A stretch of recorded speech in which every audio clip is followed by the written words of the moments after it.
Hello student, आप सभी का स्वागत है एसएस मैथ्स एकेडमी में। और बच्चों, इस लेक्चर से हम डिस्कस करना शुरू कर रहे हैं प्रैक्टिस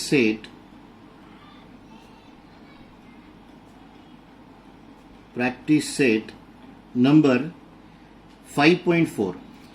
आपको बता दें कि ये प्रोबेबिलिटी का प्रैक्टिस सेट है 5.4। आपने previously probability of an event understand किया और अब हम प्रैक्टिस सेट 5.4 उसी पर बेस्ड अंडरस्टैंड करने के लिए जा रहे हैं। तो अगर आपने प्रैक्टिस सेट 5.4 सॉल्व किया है तो उसमें जो भी न्यूमेरिकल्स आपसे नहीं बने वो आप यहां से समझ सकते हो और जो बने हैं उसे क्रॉस चेक कर सकते हो। सो बच्चों, फर्स्ट एग्जाम्पल इस सेट का ध्यान से सुनिएगा और देखिएगा।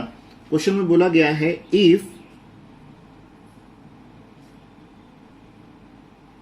two coins are tossed, if two coins are tossed, find the probability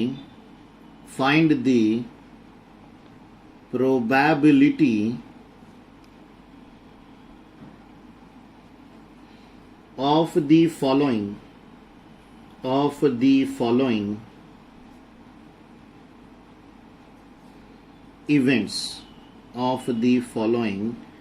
events और साथ ही में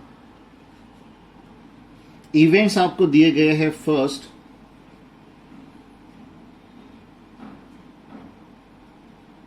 getting at least one head, और दूसरा है बच्चों getting no head।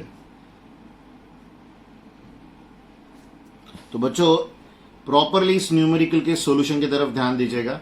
सबसे पहला सैंपल स्पेस का हमारा प्रॉपरली फॉर्म करना। If two coins are tossed, अब ऑब्वियस है आप 1 by 1 टॉस कीजिए कॉइन को, दो कॉइन्स को, या साइमल्टेनियसली, आउटकम्स एक जैसे ही आएंगे, ये बात ध्यान रखिएगा। यानी आप एक कॉइन को 2 बार ही टॉस कीजिए या 2 कॉइन को एक साथ टॉस कीजिए, कंसिडरेशन सेम होता है, दोनों में कोई भी फर्क नहीं होता। सबसे पहले ये बात समझ लीजिए। इस पर्टिकुलर टर्म के बाद आप यहां पर लिखोगे let capital S be the sample space. अब 2 कॉइन्स टॉस्ड अगर है तो बट ऑब्वियस सी बात है, सैंपल स्पेस के सेट में हो सकता है कि दोनों कॉइन्स पर एक ही साथ हेड आए, या हो सकता है पहले पर हेड दूसरे पर टेल, या पहले पर टेल दूसरे पर हेड, या हो सकता है बच्चों कि दोनों टेल आए। इसके अलावा और कोई ऑप्शन आपके पास नहीं है। सो एन ऑफ एस जो है वो आपको मिलेगा 4। इसे एक और तरीके से आप एक्सप्रेस कर सकते हो। इसके पहले भी आपको जब सॉल्व्ड क्वेश्चंस एक्सप्लेन किए जा रहे थे तब आपको ये कंसिडरेशन एक्सप्लेन किया था कि सैंपल स्पेस में कितने नंबर ऑफ पॉइंट्स आएंगे या सैंपल पॉइंट आएंगे। इसे अगर आपको पता करना है तो बड़े आसानी से आप एक फॉर्मूला यूज कर सकते हो, और वो फॉर्मूला है 2 to the power n। Coin के लिए फिक्स्ड है, ये चेंज नहीं होगा। बोले सर कैसे? देखो, कॉइन को हमेशा 2 पहलू होते हैं, ये हम जानते हैं। यानी एक कॉइन के 2 पॉसिबिलिटीज है, वी ऑल नो दैट। ऐसे आप कितने नंबर ऑफ कॉइन्स थ्रो कर रहे हो या टॉस कर रहे हो तो 2, तो आपको इस n को 2 लेना होगा, तो वो 2 स्क्वायर हो जाएगा और वैल्यू आ जाएगी 4। तो एग्जैक्टली 4 पॉसिबल आउटकम्स आपको यहां पर भी दिखाई दे रहे हैं। इस पर्टिकुलर कंसिडरेशन के से आगे इवेंट की तरफ बढ़ेंगे। सो यहां आएगा बच्चों पहला सब question, let capital A be the event that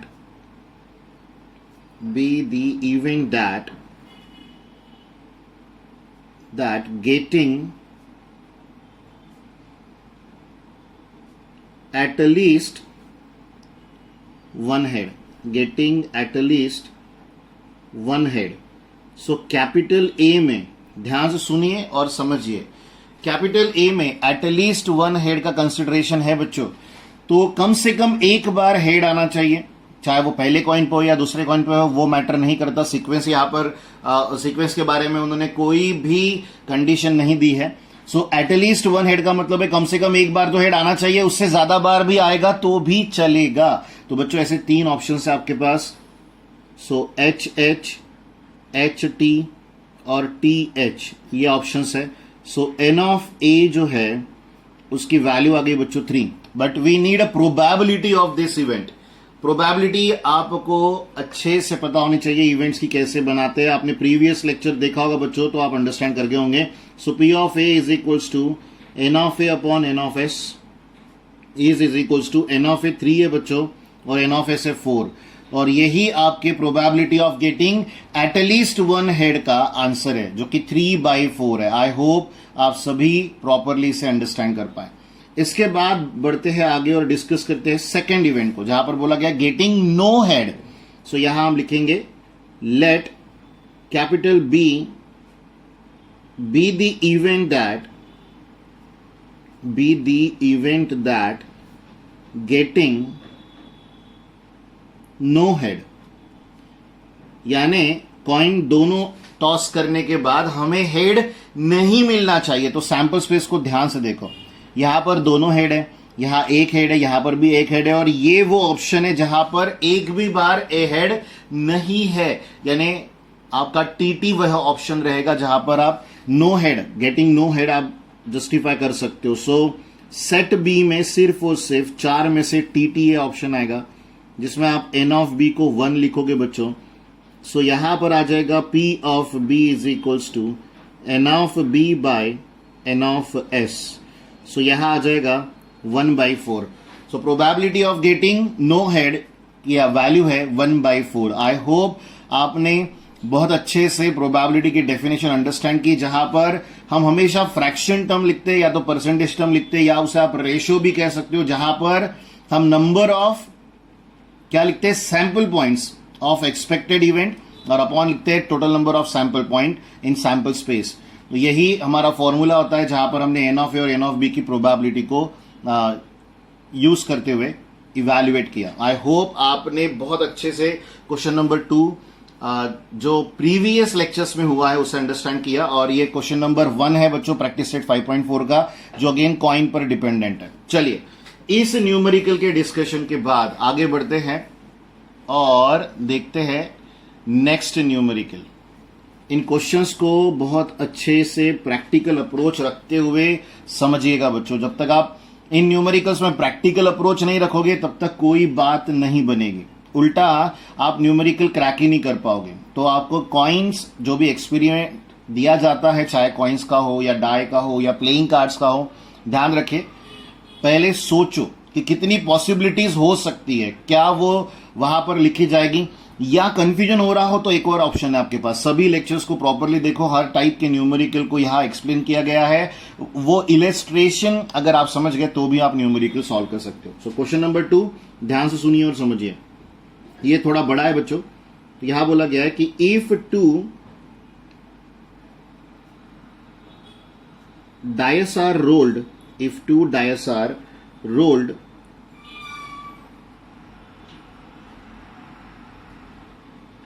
simultaneously,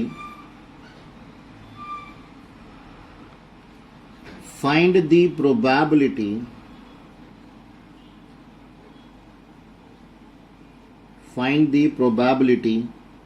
of the following, find the probability of the following events.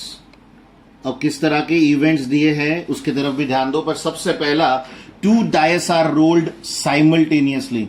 2 dice का न्यूमेरिकल है बच्चों। इसके पहले भी आपने नंबर ऑफ सैंपल पॉइंट्स यानी इवेंट्स के सैंपल पॉइंट निकालने में ये वाला न्यूमेरिकल सॉल्व किया है।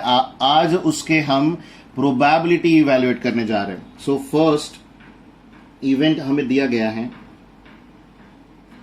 The sum of the sum of the digits on the upper face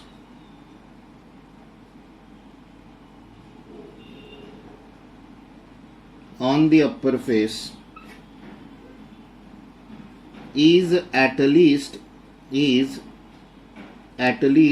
10. Sum of the digits on the upper face is at least 10, कम से कम 10 होना चाहिए, उससे ज्यादा कितना भी होगा तो चलेगा।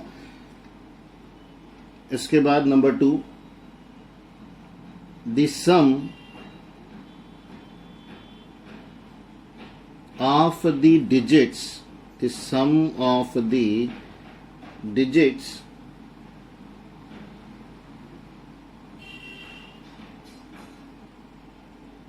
on the upper face is 33. We all know that कि सबसे बड़ा सम क्या होता है दो डायस में, पर फिर भी ये कंसिडरेशन में आपको न्यूमेरिकल सॉल्व करते हुए ही समझाना चाहूंगा, अभी नहीं। और आगे आएगा बच्चों the digits on the first die, the digits on the, sorry बच्चों होल्ड कीजिएगा, the digits on the first die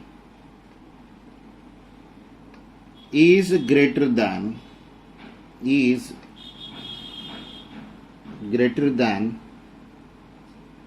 the digit on the second die।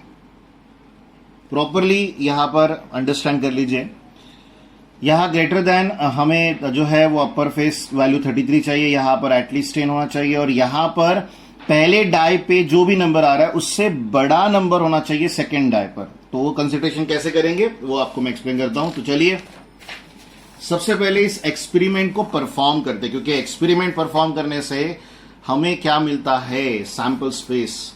तो यहां इंपॉर्टेंटली आप अंडरस्टैंड करेंगे। सोल्यूशन शुरुआत होगी एक्सपेरिमेंट से।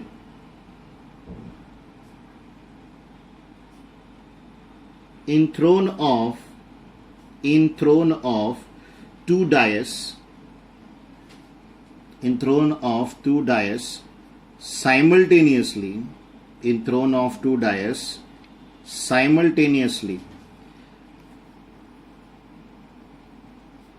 let capital S be the sample space,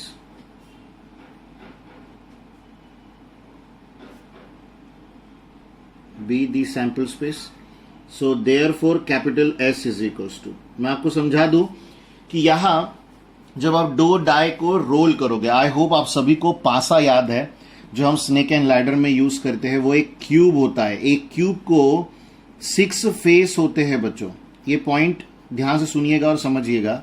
ऐसे 2 क्यूब आपके पास अवेलेबल हैं, आप 2 क्यूब के साथ गेम को आगे बढ़ा रहे हो। सो एक बात अंडरस्टैंड कर लीजिए कि इस वाले फेस के अपर फेस पर अगर 1 आपने फिक्स्ड कर दिया तो यहां पर आपको अदर्स चेंज करने पड़ेंगे, फिर 2 फिक्स कीजिए, फिर यहां पर सेम अदर्स को चेंज करते रहिए, तो इस तरह से आपको सैंपल स्पेस मिल जाएगा। तो यहां आएगा बच्चों 1 1 पहला, फिर आ जाएगा 1 2, फिर 1 3, फिर 1 4, फिर 1 5, फिर 1 6। इसके बाद आएगा बच्चों 2 1, 2 2, 2 3, 2 4, 2 5, 2 6। उसके बाद 3 1, 3 2, 3 3, 3 4, 3 5, 3 6। आपको इसी तरह से सैंपल स्पेस पूरा लिखना होगा, क्योंकि उसी के बाद वो आसान होगा आपके लिए सॉल्व करना। और अगर आप ये सोचते हो कि ये न्यूमेरिकल लेंदी हो रहा है सैंपल स्पेस के लिखने से, तो आप गलत सोच रहे हो, ये बात ध्यान रखिएगा। सिर्फ और सिर्फ इस न्यूमेरिकल में 36 पॉसिबिलिटीज होने की वजह से इतना लेंदी स्ट्रक्चर हमें लिखना पड़ता है, अदरवाइज ये न्यूमेरिकल होता बड़ा सिंपल है। बस आपने अंडरस्टैंड कर लेना चाहिए न्यूमेरिकल को, जितना बेहतर समझोगे उतना बेहतर आंसर कर पाओगे, ये पॉइंट हमेशा ध्यान रखिए। सो बच्चों 6 1, 6 2, 6 3, 6 4, 6 5 और 6 6। तो इस कंसिडरेशन के साथ आपने यहां पर क्या किया, एन ऑफ एस डिक्लेयर कर दिया। अच्छा, प्रीवियस वाले न्यूमेरिकल की तरह जहां पर मैंने आपको कॉइन के टॉसिंग में 2 to the power n formula लिखवाया था, उसी लॉजिक के साथ समझाता हूं कि एक डाई पर फेस 6 होते हैं, पावर में n होता है, लेकिन यहां आप 2 डाई को रोल्ड कर रहे हो, सो पावर में आ जाएगा 2, नंबर ऑफ डायस होता है n का मतलब, सो 36 पॉसिबल आउटकम्स है। और यहां पर भी मैंने आपको वही लिख कर दिए हैं 36 पॉसिबल आउटकम्स, जिनको आपको ध्यान देना है अच्छे से और अंडरस्टैंड करना है। यहां पर एक और इंपॉर्टेंट बात है कि जब आप 2 डाई के साथ कोई भी गेम खेल रहे हो, चाहे वो लूडो हो, चाहे वो स्नेक एंड लैडर हो, उस समय जो दोनों डाई का आंसर आएगा उस आंसर को सम करके आपने वर्क करना है। ये लॉजिक हम सभी जानते हैं, हमने बचपन से इसे खेला है, तो हमारे उस पॉइंट ऑफ व्यू में लॉजिक बहुत क्लियर है। बट फिर भी मैंने यहां पर मेंशन किया, तो सबसे छोटी सम जो है बच्चों वो आती है 2 और सबसे बड़ी सम आती है बच्चों 12। इससे बड़ा कोई सम यहां पर नहीं आने वाला, क्योंकि दोनों डाई पर 6 पीसेस है और दोनों डाई पर सबसे बड़ा नंबर 6 है, तो 6 + 6 12 आ पाएगा और सबसे छोटा 1 + 1 2 आ पाएगा। अब बढ़ते हैं दिए गए इवेंट्स के तरफ, क्योंकि वो इवेंट से ही आपको आंसर करने। तो बच्चों पहला इवेंट है, यहां पर मैं लिख लेता हूं इवेंट ए। थोड़ा सा प्रेजेंटेशन में डिफरेंस ले रहा हूं। इवेंट ए क्या दिया है, the sum of the digits on the upper face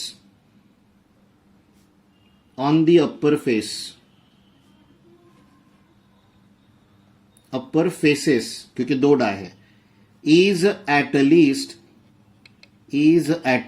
10।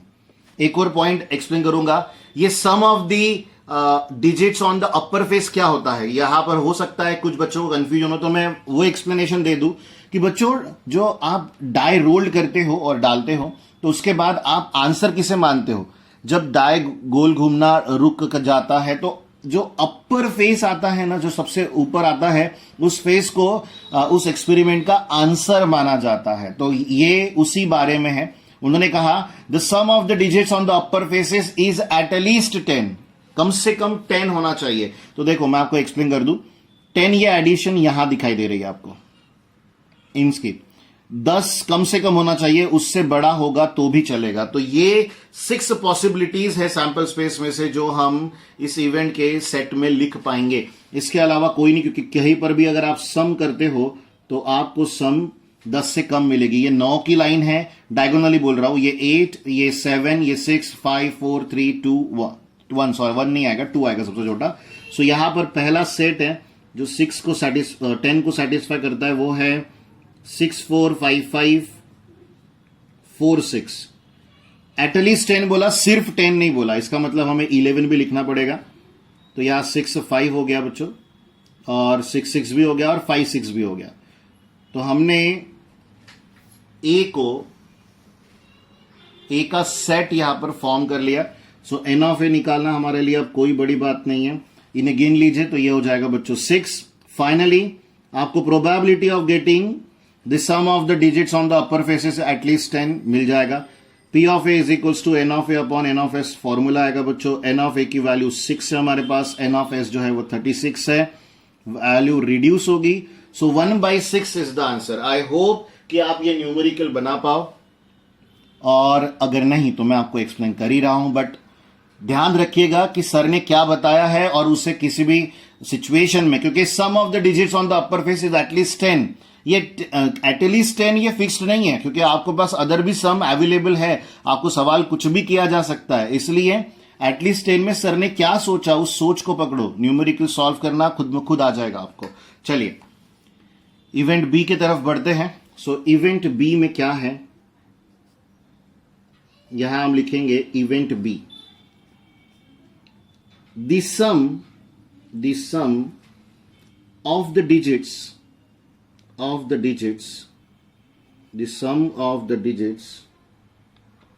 on the upper face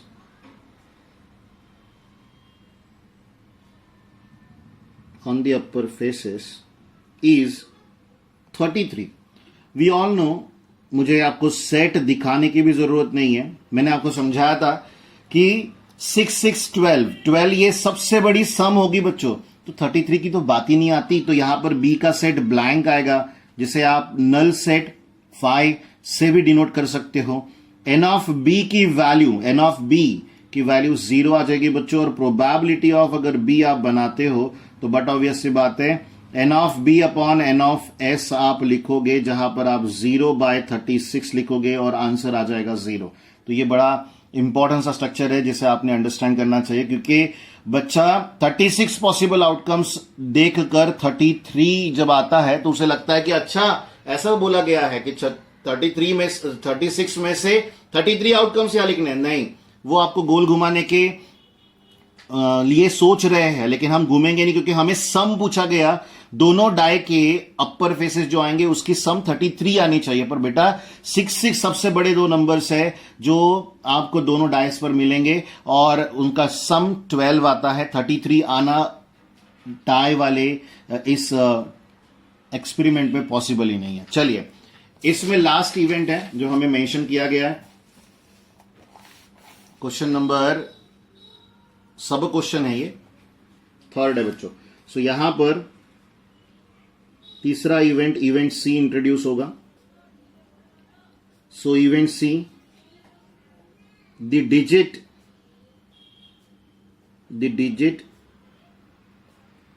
on the first die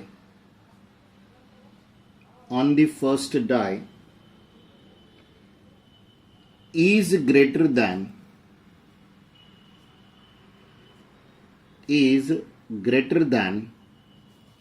the digit